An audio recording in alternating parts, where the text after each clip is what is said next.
I've got to firstly talk about the scale and the scope of WestConnex, and then its impacts on the Cedar Summer Hill. And then I want to actually deal with some of the myths around WestConnex and move on to where we are now. So, 35 kilometres from Parramatta through to Ashfield, down to St Peters, through Wallow Creek and out to the M5. This is this vast sweep of this road and tunnel network.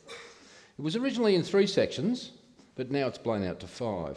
There was a section between Parramatta and Ashfield, then a section between Ashfield and St Peters, and then a section from St Peters down through Wallow Creek out to the M5. But miraculously, over the last 6 months or so, another 2 bits have appeared.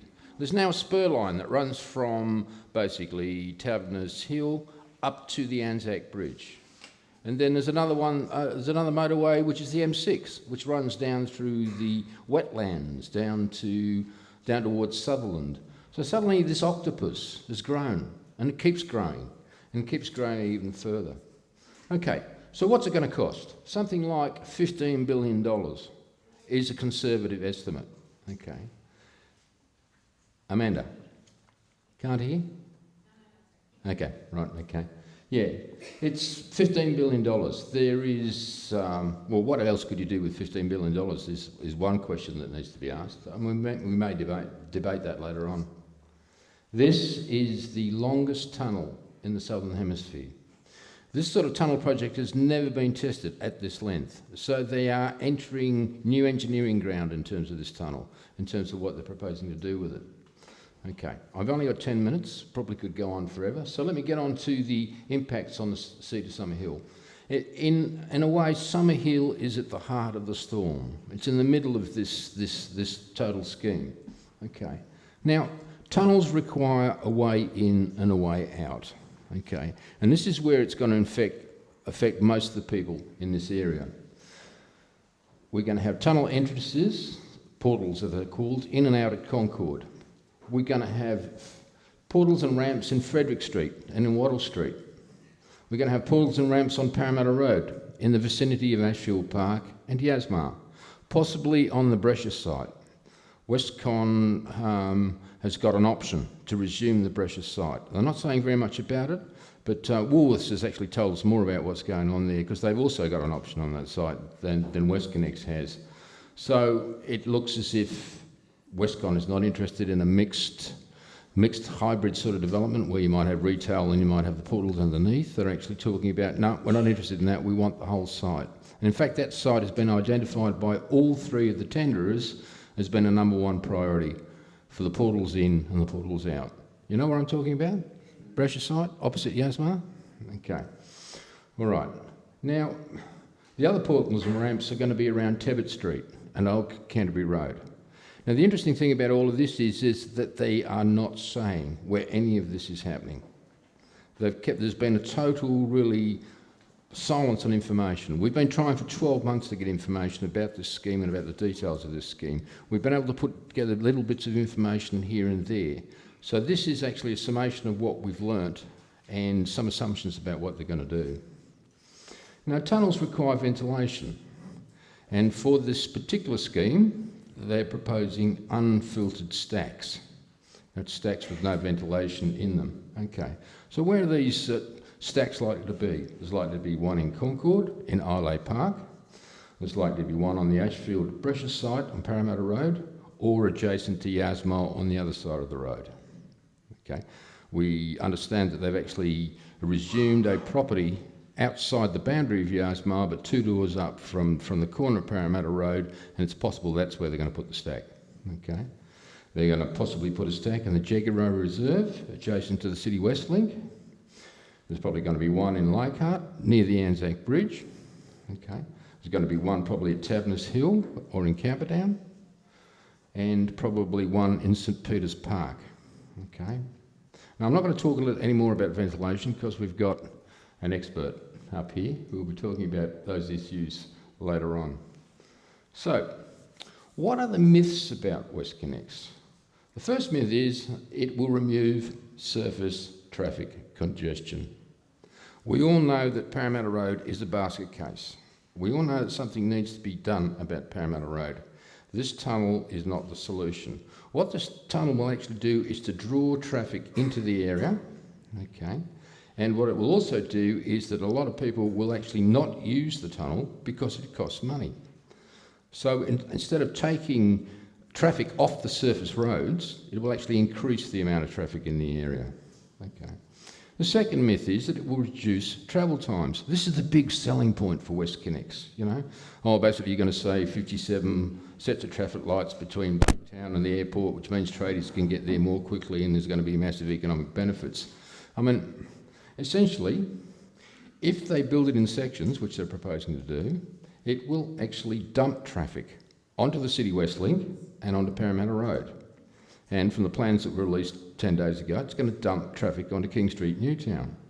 So far from improving travel times, all it's doing is moving the points of congestion. From Parramatta Road, Concord, a little bit further into the city. From somewhere out near the M5 in towards King Street. Or increasing the congestion on the City West Link. Okay. Yes, Parramatta Road needs fixing, but $15 billion, not the solution, really. Okay. The third myth is that it's going to improve local communities. Okay. Now, how's it going to improve local communities when we're looking down the barrel of 200 homes and businesses being compulsorily resumed in this area? And it was said last week that 80 homes are going to go in St Peters. Okay. We are already experiencing decreased house values in this area. If you walk around these streets around here, you will see a number of places up for sale. I actually just had a conversation earlier this evening with somebody who's actually having to discount their house in order to sell it because, oh, you know, there's going to be a stake in the area, you know. So we have no control over that stuff, okay. The other part of it is there's absolute uncertainty about what's going to happen. They will not release the plans. We've got no details about anything that's going to happen here, okay? How can you plan your life? How can you plan your future? I've talked to some business people down on Parramatta Road there that are just tearing their hair out because WestConnex will not tell them one way or another what's going on. You know, oh, we were in negotiations with you, but we've now pulled out of the negotiations. However, we retain the right to go into negotiations with you again in 12 months' time. How can you plan for the future of your business in that sort of environment, in that sort of situation? And of course, ordinary households are in the same situation. Okay. There is massive decrease in public amenity and heritage if this scheme goes ahead in this local area. They're going to be shaving the front off basically the heritage area we've got in Haberfield, and you know, there's areas of Ashfield that are seriously under threat. We're going to get increased traffic and we're going to get concentrated pollution. So, in what sense is this going to improve local communities? The fourth myth is that WestConnex is separate from the plans for urban regeneration. Okay. Now, many of you would have heard about urban growth. Urban growth is the government's real estate agent.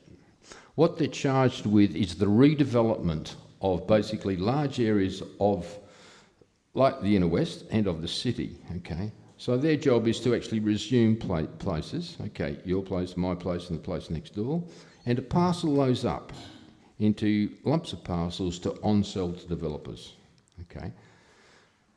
Urban growth is charged with making a profit for the government in terms of that situation. The government calls it value capture. Okay, all right. I'll move a little more quickly now, okay. The next myth is that local communities support it. Well, local councils are against it, okay. In the 12 months I've been talking to people and many of the consultations have been going on, I haven't found too many people in support of it. And it's interesting, we've now got community action groups formed up and down the whole length of the tunnel, okay. Their strategy of misinformation and no information has seriously backfired. People fear the unknown and they're not prepared to give us any details. So people get very upset and angry about that. The next myth is this is a solution for getting Sydney moving. And you NIMBYs are standing in the way of progress and economic development. Okay. Well, I'll make 2 points. This is tunnel vision and fossilised thinking. And to quote Jamie Parker, this is a 20th century solution to a 21st century problem. Somebody want to move an extension time so I can finish? I think that's a very good concluding remark. You've got anything quickly to say? Yeah. They've got away with minimal consultation information. They don't know what they're doing and making it up as they go along. It's already happening. 800 drill sites, 400 in some hill electorate. There's EISs underway for various sections. It can be stopped. Just look at what's happening with the East-West Link in Melbourne. And that we've got an opportunity to impact the political process, which is what this meeting is about tonight. So what's happening is they don't release any details. They're closing down Parliament this week. They're going to go to the election and claim if they win, they have a mandate. In my view, they don't. Thank you.